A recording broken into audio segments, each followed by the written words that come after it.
People, we have Chris, the sports guy here. He was at the match, watching the match. What's your take on the match? From minute 1 to minute 80, we were in the game. I could have said that we could have gotten 3 points in this game from minute 1 to minute 80. I thought that our defense was somewhat shocking sometimes on the wings, but we were able to maintain it. I thought that the inclusion of Alvas Paul was the main problem. I thought that he was not defending the wing, and Vega took complete advantage of that. And I think that is what led to those 2 goals that scored. You cannot have somebody not able to defend. If you're going to have to at least keep 3 points or a point, you need to bring on a defending player. And I think that Mariappa would have been the better choice. And it showed, because Alvas Paul was not defending properly.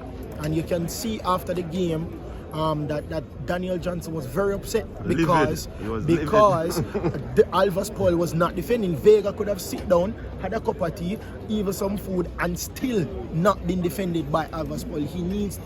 I don't know what else to say about that, and I'm very worried now because it's an apparent injury to Javane Brown. So what are we going to do? And I really hope Paul Hall on Sunday does not put on Alvas Paul in that fullback position. But from minute 1 to minute 80, we had a pretty good game, but I think that we just faltered in the last 10 minutes, and that led to the 2 goals. What does that mean for us now, given that we only have possible 6 more points to get from It's difficult to say, you know.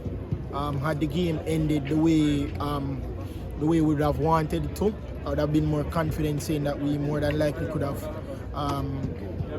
gone to Qatar later this year, but it doesn't seem likely because, you know, games like this is what really clatter us, and it's basically the same story that was told at the Azteca. You know, we played pretty good, and then towards the end we gave up goals that we shouldn't. And that was the reason we lost in Azteca, and that is the reason why we lost here at the National Stadium. It should have been a 1-0 to Jamaica. You know, once we played the ball on the ground, we were very effective.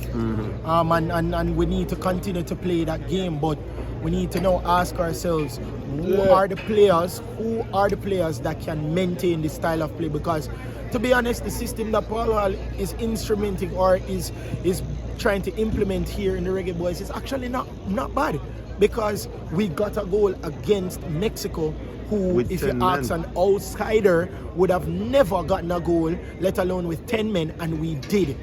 And it was build-up plays, ball on the ground, pressuring them. And I think that is the system that Paul Hall wants to implement. But the question is, are we going to get the players to do it, or do we have the players to do it? So I cannot give you a definitive answer, because mathematically we are still in it.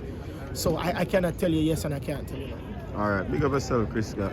Chris the sports guy. Thanks for tuning in to the coaches. Big up.